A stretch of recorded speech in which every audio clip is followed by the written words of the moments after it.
Buenos días y bienvenido, abogado Cristian Espinosa. Quería preguntarle, la eliminación de la exigencia de copias de cédulas y de papeletas de votación, ¿a qué responde? Porque no solamente el ciudadano no debe presentar estas copias, sino que primero debe irse a registrar en el registro único de contribuyentes, porque de lo contrario le van a seguir pidiendo la cédula y la papeleta de votación. ¿Es así o no? Buenos días, gracias por recibirme. El esquema de simplificación de trámites nacional da un primer paso, da un paso grande con la eliminación de la solicitud de copias de cédula y certificado de votación a ciudadanos. La INARDAP, que como la institución que provee la herramienta de ficha simplificada, lo que hace es entregar exactamente eso, una herramienta a las instituciones públicas para que puedan eliminar este requisito de sus procesos. Esto no tiene que ver únicamente con registro único de contribuyentes o el registro único de trámites o cualquier registro adicional. La información que se encuentra en su cédula registrada en el registro civil ecuatoriano y la información registrada en el Consejo Nacional Electoral es la información que la institución puede ver plenamente al momento de verificar su identidad para los trámites ciudadanos. O sea que no se necesita que el ciudadano vaya a ese registro para inscribir su cédula y su papeleta de votación, sino que eso ya está en la plataforma gubernamental a la que la persona que le pide la copia de la cédula o la papeleta de votación puede verla. Claro, la información es la misma que provee el registro civil y la misma que provee el Consejo Nacional Electoral. Lo ideal es que los ciudadanos obtengan su cédula actualizada o actualicen su cédula si todavía tienen la anterior de plástico, emplasticada, perdón, la de papel emplasticado, para que conste la última información, la información de mayor calidad en el registro, para que esta sea a la que las instituciones acceden. Ya, un estudio del Banco Mundial decía que en Ecuador para poner una empresa se necesitan alrededor de 4.300 trámites. Y comparaba con Nueva Zelanda, donde para abrir una empresa solamente se necesita un trámite. ¿Esto es un abismo o no? O sea, sí, pero consideremos que el estudio del Banco Mundial lo que hace es ver todo el proceso hasta la entrada en función de la institución.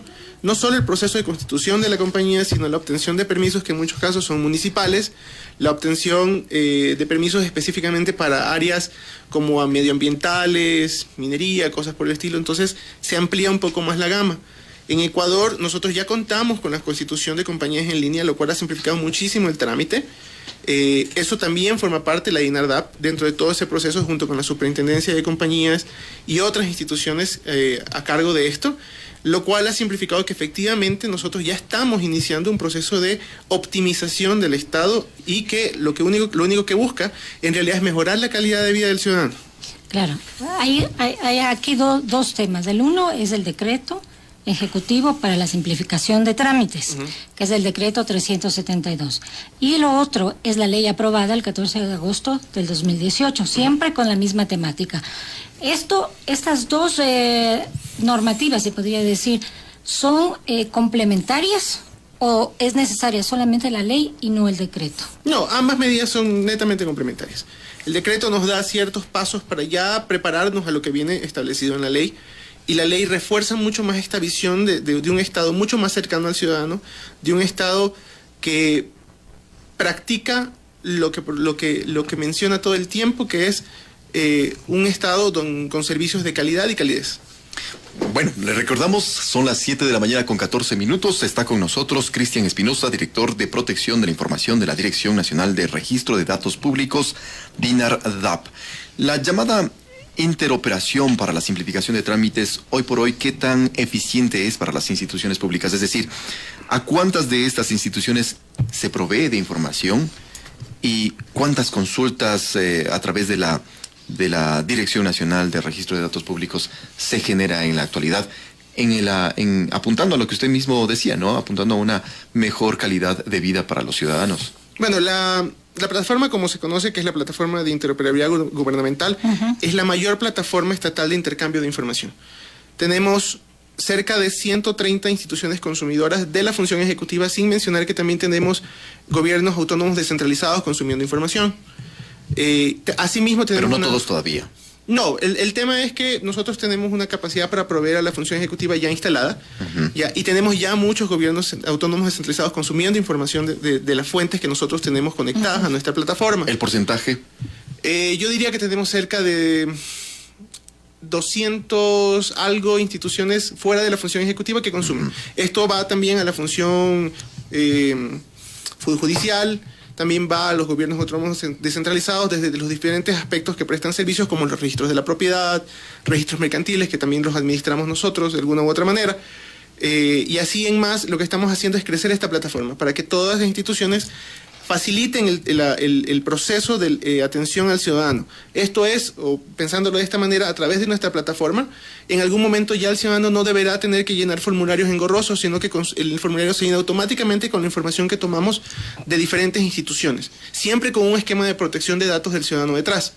¿Pero cuánto se ha avanzado? Es decir, se discutió una ley, fue aprobada ya, como decía Carla hace un momento, se ha emitido un decreto ejecutivo que va en consonancia con aquello, pero ¿cuánto se ha avanzado desde que se creó la institución que estaba encaminada justamente para simplificar los trámites?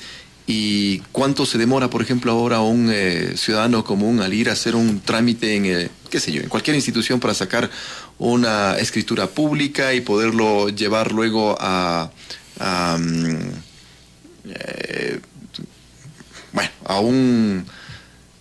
una notaría. Me olvidé, a una notaría, ciertamente, gracias. Para la firma, claro. Para la firma respectiva. Yo recuerdo cuando estaba haciendo los trámites para la casa, fue un vía crucis. ¿Cuánto ha mejorado esa situación? Mire, la situación ha mejorado muchísimo desde que la INARDAP entró a funcionar.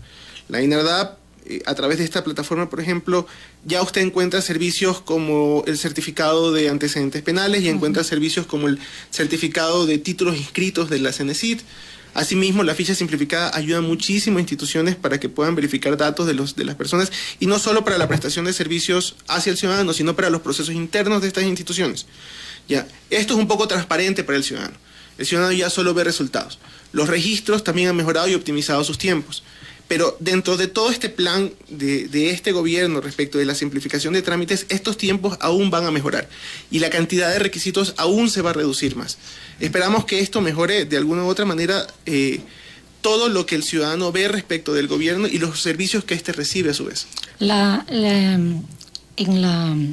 ¿Cómo se diría? En la ley, los antecedentes de la ley que fue aprobada el 14 de agosto dice que hay 1934 gestiones del Ejecutivo hasta mayo del 2017, que por cada trámite se necesita 9.3 requisitos que ocupan a 7.35 funcionarios cada uno, y que el tiempo que el usuario pasa en estos requisitos es de 4 horas.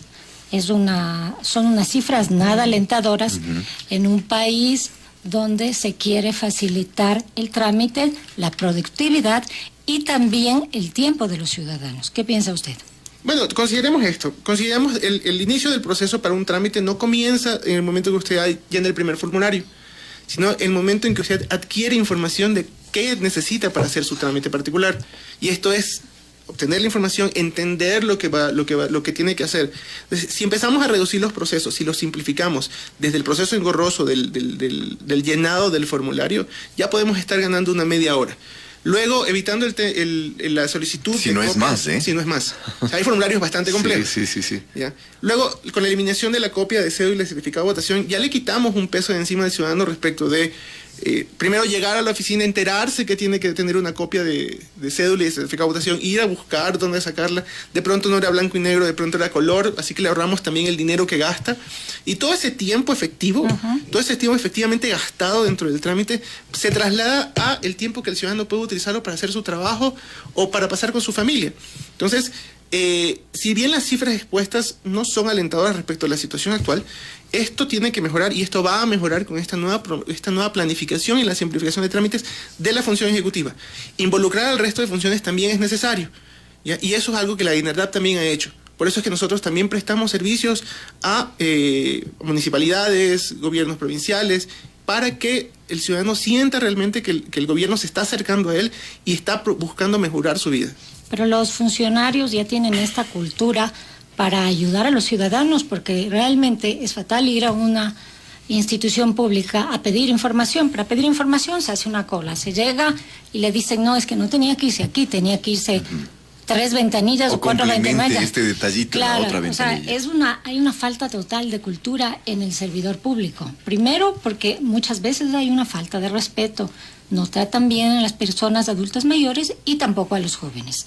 Y después, porque ellos mismos no están bien informados de los procesos de tramitología en su institución y tienen al ciudadano que va de una ventanilla a otra hasta que por fin le den una información concreta sobre el trámite que quiere hacer. El gobierno central sí está trabajando en eso. Ya, ¿cómo están trabajando? Instituciones como la nuestra, en la INADAP ya se ha implementado una campaña de sensibilización a los prestadores de servicios para que conozcan realmente lo que es la cultura de prestación de servicios. La cultura de servicios es necesaria y se apareja a la simplificación de trámites, porque el servicio debe ser prestado de manera eficiente también. Claro, con calidez. Con calidez. Si yo reduzco los tiempos, reduzco los procesos, también debo fortalecer el aspecto humano del proceso de simplificación de trámites. Y esto es algo que algunas instituciones ya lo estamos haciendo a cabo.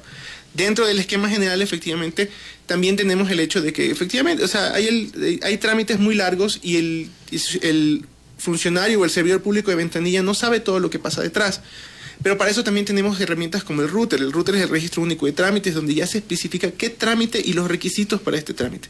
Esto todavía se puede mejorar y se está mejorando, tanto así que hemos recibido o hemos trabajado de manera conjunta con ya otros gobiernos para basarnos en las experiencias de ellos y hacer que la experiencia ecuatoriana sea la mejor en el futuro. Es decir, para aterrizarlo a la práctica común del ciudadano, ¿cómo tiene que utilizar una herramienta a través del Internet para tener una guía adecuada y no darse 1000 vueltas antes de conseguir el objetivo que era X trámite? Bueno, cuando hablamos de la simplificación no solo hablamos de la digitalización del trámite, porque tenemos que entender que Ecuador todavía tiene una brecha digital un tanto grande. Un trabajo que el Ministerio de Telecomunicaciones está tratando de reducir y ha hecho un trabajo muy fuerte con la utilización de infocentros, con la creación de infocentros, con campañas de sensibilización y reducción de brecha digital, incluso reducción del analfabetismo digital. Por lo cual nosotros de momento, si bien podemos digitalizar una gran cantidad de trámites y podemos hacer una transformación integral, una transformación digital integral del Estado, no podemos prescindir totalmente del trámite de ventanilla. Tenemos adultos mayores que en la mayor parte de los casos no entienden cómo funcionan los trámites en línea. Entonces hay que tener siempre un servidor que lo acompañe en este proceso. Ahora, ¿y cuál es el problema que hay con los trámites duplicados? Bueno, el proceso de simplificación de trámites llevó a un levantamiento de todos los trámites que se realizan en el Estado, para evitar esta duplicidad de trámites, pero esta duplicidad de requisitos. En cifras, ¿qué es lo que tenemos en ese tema? Hemos avanzado ya en una identificación. Bueno, actualmente tenemos cerca de 2000 trámites optimizados o levantados ya con optimización. Hasta final de año deberíamos cumplir con la totalidad de los trámites del Estado para la optimización de los mismos. Estos son propuestas de las mismas instituciones que, conociendo sus trámites internamente, hacen una propuesta, bueno, puedo eliminar este requisito, puedo eliminar este proceso, mejoran procesos, mejoran repetición de requisitos. Y cerca de, si mal no recuerdo el número, al final del año tendremos más de 4000 trámites optimizados. Esto es porque efectivamente el Estado tiene muchos trámites en muchas entidades, pero la totalidad de estos trámites debe encontrarse de alguna manera optimizado hasta final de año. Es decir, 4000 es la meta a final de año, pero ¿cuántos más hace falta ir desarrollando, simplificando para que en el 2019 ya no sea 4000, sino quizás muchos más? Esa es la totalidad de trámites del Estado. Esas son las... Sí, eso es lo levantado. Y al final de este año son los 4000 trámites los que se pretende ya simplificar. Esos trámites ya empiezan con procesos de simplificación desde ya la emisión del decreto y desde antes incluso ya se venía trabajando en esto. Pero efectivamente, con una visión de simplificación debemos llegar hasta final de año con todos estos trámites de alguna u otra manera simplificados. Luego de esto hay que entender que hay un proceso posterior que se implica una revisión de estos trámites nuevamente, que significa ver cuáles pueden ser digitalizados, implementación de plataformas digitales, implementación de requisitos en línea que ya son mucho más fáciles de obtener, pero esto es simplemente la visión del Estado a largo plazo. O sea, hay que entender que el proceso de simplificación de trámites no es de un día para el otro, toma algún tiempo. Hemos venido trabajando ya desde antes. La INADAP está colaborando con todas las instituciones para proveerles de la información para que estos trámites se simplifiquen. pero efectivamente va a tener un proceso un poco más largo todavía. Pero cuando usted dice un proceso más largo, ¿a cuánto tiempo se refiere? ¿2 años, 3 años? No, esperamos que para el 2019 ya tener desde la visión de la DINARDAP haber apoyado en la simplificación de los 4.000 trámites. Esto ya es un paso grande, pero el proceso de digitalización de algunos de estos trámites sí puede llevar un poco más tiempo, esperando que para el 2019 ya tengamos entre un 20 y un 30% de trámites optimizados, por lo que es la visión de la DINARDAP de colaborar para la digitalización de esos trámites. ¿Cuánto le ha significado de inversión al Estado crear la DINARDAP, generar todo este tipo de procesos para la simplificación de trámites? ¿Y cuánto le ahorrará a propósito del tema de austeridad que está muy en boga? Bueno, en realidad la DINARDAP es una institución que ha funcionado con poco presupuesto, un presupuesto limitado, pero que a la vez nos ha permitido prestar este tipo de servicios a la ciudadanía. Hablar de números es un número variable porque ha ido cambiando a medida que los procesos, las instituciones se siguen incorporando. Obviamente el costo técnico, tecnológico va creciendo un poco más, pero debemos analizar que este costo tecnológico es muy pequeño comparado con el ahorro que se le puede prestar a un ciudadano. Yo solo ahorrando en tiempo, ahorrándole 15 minutos por ciudadano para un trámite, yo podría estar generando millones de dólares en ahorro para el Estado. Ya.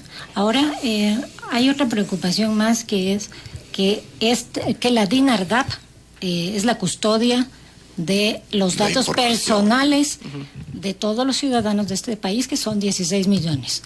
En Europa, cuando usted hace esos trámites, tiene que firmar una hoja donde dice que autoriza que se levante la privacidad de esos documentos personales. Aquí, ¿cómo se puede garantizar esa protección de los datos personales de los ciudadanos? Yo creo que aquí todos hemos sido víctimas de las 3, 4, 5 llamadas en un día a ofrecerme un servicio que yo no solicité, de una empresa con la que yo nunca he tenido vínculo alguno. Eso es producto de que en el Ecuador aún no contamos con una regulación de protección de datos personales. La DINARDAP sí ha implementado y se encuentra implementando cada día nuevos esquemas de protección de datos personales y de seguridad de la información. Desde mi dirección particularmente, lo que nosotros hacemos es validar el consumo de información. Es decir, por ejemplo, la institución A quiere consumir ciertos datos de la institución B, pero si dentro de sus competencias no está la información que me está pidiendo, yo simplemente no le voy a dar acceso a esa información, porque yo tengo que hacer prevalecer un derecho del ciudadano constitucionalmente consagrado, que es el derecho a la protección de datos personales. Entonces, nosotros venimos trabajando en este esquema dentro de las instituciones de la función ejecutiva, pero a la vez estamos trabajando en un proyecto de ley de protección de datos personales, que ya ha llevado algunas mesas de trabajo. Ya trabajamos con el sector de telecomunicaciones de la función pública, ya trabajamos con el sector público en general, ya trabajamos con especialistas del área, y hoy justo desde ayer y hoy tenemos mesas de trabajo con la sociedad civil, que son las áreas que más se preocupan por la defensa de derechos desde la perspectiva privada. Pero la idea es construir un proyecto de ley netamente técnico y protegerlo hasta su entrada en vigencia. Obviamente el proceso es todavía un poco largo porque esto tiene que ser revisado en la asamblea, etcétera, etcétera. ¿Que puede ser una reforma quizás a la Ley Orgánica de Optimización y Eficiencia de Trámites, o tiene que ir por cuerda separada? No, en realidad este proyecto va por cuerda separada. Pero el impacto que este proyecto de ley puede tener en otras normativas es grande. Hablando de normativas como la Ley Orgánica de Transparencia de la Información, hablando con la Ley de Simplificación de Trámites, hablando con otras leyes que a lo largo fueron establecidas desde otra visión. Pero la visión de esta DINARDAP es que el derecho ciudadano de la protección de datos personales esté consagrado y protegido. Toda vez que incluso si no lo hacemos de esta manera, el Ecuador puede caer en riesgo de aislarse del mundo, porque significa que otros países que ya tienen normativa, no van a enviar sus datos a nosotros, y nosotros corremos el riesgo de enviar nuestros datos a países que no cuentan con los niveles de protección adecuados.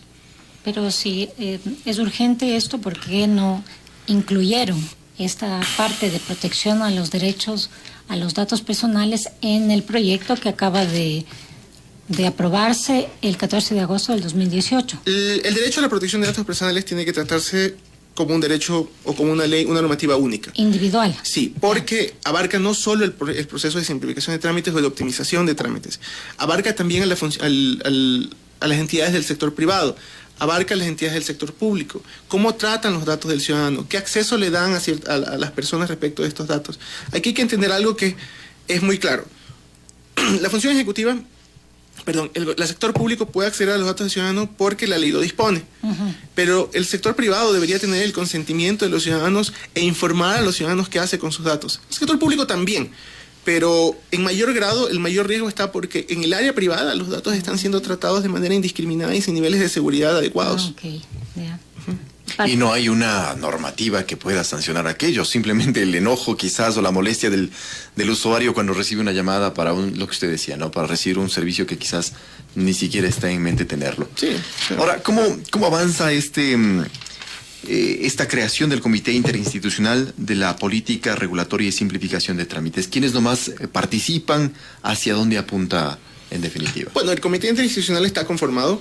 Eso ya está conformado, está participando la Secretaría Nacional de Planificación, está participando el Ministerio de Telecomunicaciones, está participando la Secretaría General de la Presidencia, entre otras instituciones, el Ministerio de Trabajo, porque son entidades que se involucran en este proceso. El Ministerio de Trabajo verifica, efectivamente, hace la validación de la simplificación de trámites, SEMPLAES tiene que hacer la planificación nacional con esta visión, y Mintel hace la implementación tecnológica o la plataforma, o provee la plataforma tecnológica para que la simplificación de trámites esté a través de los canales adecuados. Esto liderado desde la Presidencia por el Secretario General de la Presidencia, ya está mostrando frutos. Tanto así que nosotros cumplimos en el plazo que se nos dio en el decreto 372 con la implementación de 69 instituciones de la función ejecutiva a la ficha simplificada. Sumadas a las 70 que ya teníamos, esto ya nos da un margen bastante grande de función de entidades que ya deberían prestar mejores servicios a los ciudadanos. La ley y el decreto no solamente apuntan a eliminar las trabas burocráticas, sino también a aumentar la productividad. ¿Qué nos puede decir sobre este tema? Bueno, la simplificación de trámites, lo mencioné hace un momento, tiene como fin la mejora de la calidad de vida del ciudadano. Pero a la vez, la simplificación de trámites en el sector empresarial tiene la visión de mejorar el nivel de competitividad de las empresas y del país como tal. La situación país puede verse mejorada significativamente con un Estado con trámites y procesos mucho más simplificados y mucho más optimizados. Eso beneficia al sector privado porque les quita, o sea, les elimina procesos y les aumenta el tiempo que pueden dedicar a su trabajo efectivo frente a procesos engorrosos ante las entidades públicas. Quizás tiene algunas cifras en mente que pueda compartirnos con relación a esas metas, es decir, lo que le decía hace un momento, cuánto se ahorra al Estado, en definitiva, no solamente en el tiempo de trabajo o el tiempo que pueda utilizar cada ciudadano en sus trámites, sino en productividad. Es decir, para que ahora que se está hablando mucho de cifras con relación a las medidas económicas y otras que podrían eventualmente venir luego de esta discusión, de análisis, es decir, ¿cuánto podría estar ahorrando el Estado en términos generales? Sí, no tengo una ficha fija, no tengo una cifra fija, no tengo o la meta quizás. Bueno, las metas pueden ser muchas, pero veamos un poco la experiencia internacional. México, con la simplificación de un trámite aduanero y la digitalización total de su trámite aduanero, ahorró cerca de $150 millones en un solo trámite. Imaginen lo que puede proyectarse cuando ahorramos respecto de 4.000 o 3.000 o la cantidad de trámites que terminen siendo del Estado. Claro. Entonces, ahí pensando solo en eso, el ahorro se ve en el Estado, se ve en el ciudadano y se ve en las empresas. Pero como usted bien decía, esto es una cuestión de largo plazo, no es que vamos a hacer en un año o dos estos cambios, es un proceso. Sí, como todo es un proceso. O sea, pensemos que pensando en una priorización de trámites, se pueden optimizar primero aquellos de mayor impacto, más necesarios en la calidad de vida del ciudadano y en el sector empresarial. Pero a lo largo del tiempo esto tiene que continuar en un proceso de revisión. Es decir, uno no puede ya optimizar este trámite y ahí lo dejé descansar y que continúe su vida regular. No, es un proceso de revisión continua, porque cada vez contamos con nuevos elementos, cada vez contamos con nuevas tecnologías que pueden hacer que la simplificación de trámites se mejore con el paso del tiempo. Quizás ya para finalizar, usted un poco nos ha puesto en contexto lo que ha significado este trabajo en el sector público y también con los gobiernos autónomos descentralizados, en definitiva. Pero ¿cómo hay algún acercamiento ya con el sector privado, es decir, para que puedan beneficiarse o de regreso puedan beneficiar también al Estado con información que desde el sector privado pueda proveerse para estos datos? Bueno, puedo hablar desde la perspectiva de mi institución. la institución a la que pertenezco, nosotros ya estamos proyectando nuevos servicios que van a ser prestados hacia las entidades del sector privado. Pensando en que, siendo el mayor concentrador de información, podemos de alguna manera, protegiendo los datos de las personas, proveer servicios, poner información de mejor calidad a las instituciones privadas para que éstas a la vez presten mejores servicios o esto se traslade en mejores niveles de competitividad de nuestras empresas privadas. Bien. Muy bien, muchas gracias. Son las 7 de la mañana con 36 minutos. Les recordamos, ha estado con nosotros el abogado Cristian Espinosa, director de Protección de la Información de la Dirección Nacional de Registros de Datos Públicos. Importante lo que nos ha dicho, ¿no? La meta de simplificar los trámites en instituciones públicas. Y en privadas también. Y en privadas, ¿no? Para hacer más productivo un país, para que podamos tener más ahorros y, por supuesto, más eficiencia. Dinardad. Trabajamos por sus datos. El gobierno de todos.